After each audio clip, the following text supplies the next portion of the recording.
Oh, hi there. My name's Regan, but you can just call me Regan the Vegan.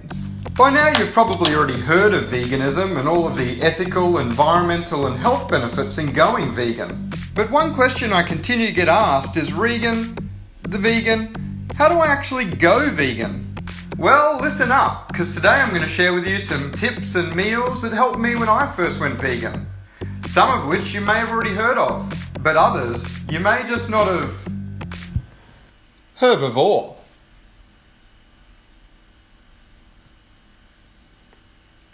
You can let out a sigh of relief if you're a breakfast lover like I am. Breakfast bowls and smoothies are actually a lot easier to make than they appear, and if you're one of those poor souls who struggles to poo every day, it'll help you get regular again and leave your bowels feeling nice and peachy. But maybe you'd like something a little bit simpler for breakfast, like this bowl of strawberries.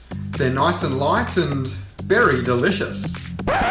Yes, I know, I've already used that pun before in a previous video, but I just figured since it's such a good strawberry pun, it deserved to be used again. Strawberry punnet. What about coffee, you say? My New Zealand mate's always asking me whether I drink milk with my coffee. I just tell him, nah, brew. I drink plant-based milk. Yeah, you've probably heard of soy milk, almond milk, coconut milk. My favourite one to use, however, is macadamia milk. It's creamy like milk, it froths like milk, it's much healthier than milk, and yet it's nut milk.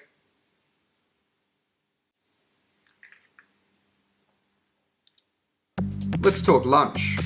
When it comes to lunch, I'm sure a lot of you would raspberry getting takeout, but I like to make all my meals. That way I can pecan choose all of my ingredients, and I walnut stop until I've made a meal that meets all of my expectations. I'm just kidding, I have no idea how to cook, which is why when anyone asks me what I eat for lunch, I always tell them what a fan of potatoes I am. I like to throw a few in the oven when I start to get hungry. Otherwise I can end up with quite the chip on my shoulder. Plus, I'm no couch potato, so I need to be eating a fair bit if I don't want to turn into a small fry. If you prefer a fancier meal, I recommend making vegan international food. A lot of people curry on about how good Indian food is, but I can't go past a good Italian meal myself. None of this imitation crap though, I like my pasta sourced straight from Italy. There is one type of food, however, that I always prefer to make at home, and that's Middle Eastern food.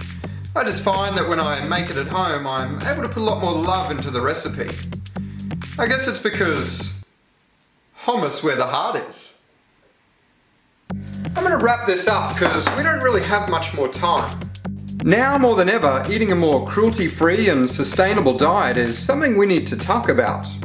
You may think it's not your problem, but everything we choose to eat affects not only animals, but the very planet we live on.